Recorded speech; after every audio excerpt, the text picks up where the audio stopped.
बस पहले ऐसा होता था, पंडित लोग भी जो है घर तक पहुंच जाते थे, भगवान अभी यजमान पहुंचा, पीछे से भगवान पहुंच गए। यजमान की जय हो। यजमान पत्नी बाहर आई। यजमान पत्नी से वो बोले कि यजमान ने हमको बुलाया था। पत्नी तो समझ गई पति कुछ देने वाला नहीं है, एक बार पूछ लूं। भीतर गई तो भीतर बताया कि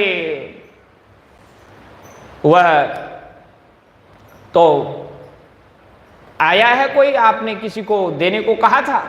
बोले हाँ, उसको कह दो कि अभी वो तो बीमार हो चुके हैं।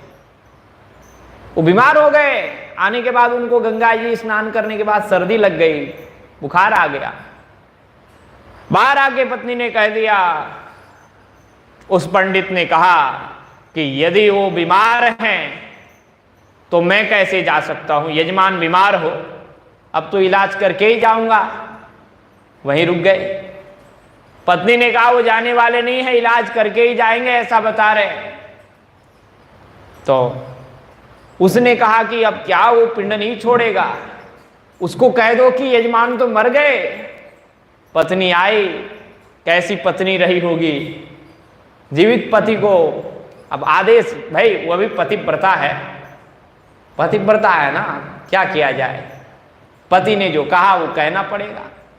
वो तो मर गए, ये जो पंडित जी ने कहा अरे मर गए तो अब तो क्रियाक्रम करके ही जाएंगे, कल्याण तो करना ही है यजमान का। तो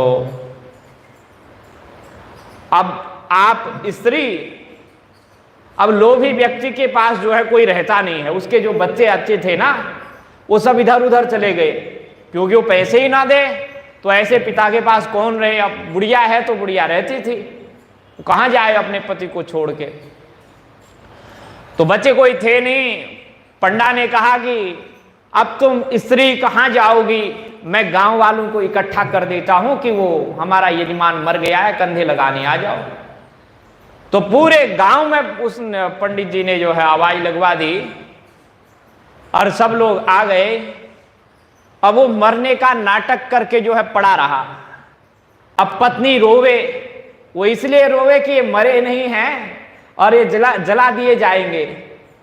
अब वो खूब रोवे तो गांव वाले उसे समझावें कि देखो अब जो जाने वाला है वो चला गया, उसके लिए अब रोके क्या करोगे। वो कहती नहीं गए हैं, नहीं गए। वो खूब रोती है, बोले नहीं नहीं वो सब ऐसा ही कहते हैं, अब मर ही गए वो तो, अब कहाँ रहे। तो सब बांध हान दिया और ऐसा करके जो है शमशान तक ले गए। और वो ऐसा एक नंबर का कंजूस आदमी, वो हिला डुला भी नहीं, सांस भी उसने रोक ली, पता नहीं कौन सा योगा किया होगा। पहुंचा दिया शमशान में। तो अब भगवान को दया आ गई, पंडे के रूप में तो भगवान ही थे, उन्होंने, वो भी दंग रह गए, ऐसा बोले ऐसा कंजूस तो कभी देखा नहीं। तो भगवान ने कहा सारे यजमान परिवार वालों से, गांव वालों से कि ये इनका मैं पुरोहित, जो तीर्थ पुरोहित हूं, जब भी ये हरिद्वार आते हैं तो मुझसे ही ये गंगा स्नान आदि करवाते थे, इसलिए मेरा ये कर्तव्य बनता है कि इनका उद्धार हो, इसलिए एक मंत्र मैं इनके कान में फूंक देता हूं। तो भगवान ने कान में जाकर के कहा, आया हूं बैकुंठ से तुम हित नाता जोड़।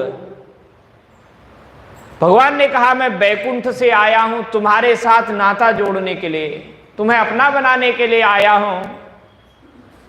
तो जब भगवान ने कान में कहा, भगवान ने कहा कि मैं तुमसे कुछ लूंगा नहीं, मैं तो तुम्हारा कल्याण करने आया हूं, मैं भगवान हूं, मैं भिखारी नहीं हूं, कुछ मांगने नहीं आया हूं, मैं तो तुम्हें देने आया हूं, परम गति दूंगा। उसने कहा, उसने भी भगवान के कान में कहा, आवाज दी वहां से, मांग लो भगवान ने कहा मांग लो वरदान कछु। भगवान ने कहा मैं तुम्हें देने आया हूं, वरदान मांग लो, मैं लेने नहीं आया। तो उसने कहा कौड़ी दीजो छोड़, बस ये कौड़ी छोड़ दो, मेरे से पैसा मत मांगो, बस इतना ही वरदान चाहिए। तो ये लोभ की पराकाष्ठा है। तो ऐसा लोभ